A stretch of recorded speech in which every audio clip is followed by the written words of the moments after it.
cuenta, porque todas elas creo que merecen ser recordadas e nomeadas, porque como dixen antes, o que non ten nome non existe, pero estas mulleres existían, así que vou dar os seus nombres. Matilde Teresa de Castro, Madrid, 44 anos, apuñalada pola súa parella. Así comezaba a alcaldesa de Cambados a lectura dunha listaxe que a estas alturas do 2017 faise case interminable. Ata hoxe 50 mulleres foron asasinadas en España polas súas parellas ou exparellas. 7 máis que o ano pasado. Algo está a ocorrer, porque por falta de promoción de educación nas escolas e nos centros educativos non é. Entón haberá que poñer máis medios, buscar remedios, buscar solucións, pero isto non pode seguir así. Dende 2007, 10 anos, 715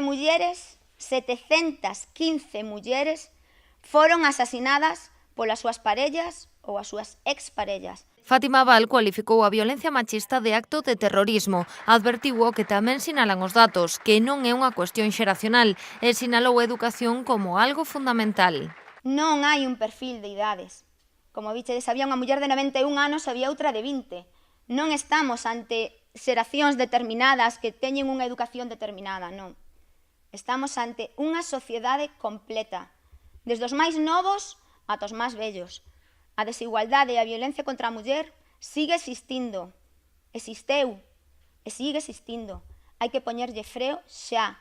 Temos que mobilizarnos, temos que sair á rúa cada vez que unha muller é asasinada, temos que darlle a importancia que ten porque a ten, porque hoxe son elas, mañá somos nós, e pasado mañán serán as nosas fillas. Abal reclamou máis implicación e mobilización das institucións e da sociedade xeral para rematar cunha lacra social que require da unidade para ser erradicada. Unha mensaxe que tamén se lanzou dende o manifesto que leu a responsable do CIM comarcal. Está tan enraizado a ela que xa hai un xeito estrutural polo que a súa eliminación ten que ser unha tarefa que compete a toda a sociedade e que exixe que todos os poderes políticos, forzas sociais e individuos traballemos unidos para alcanzar a total erradicación.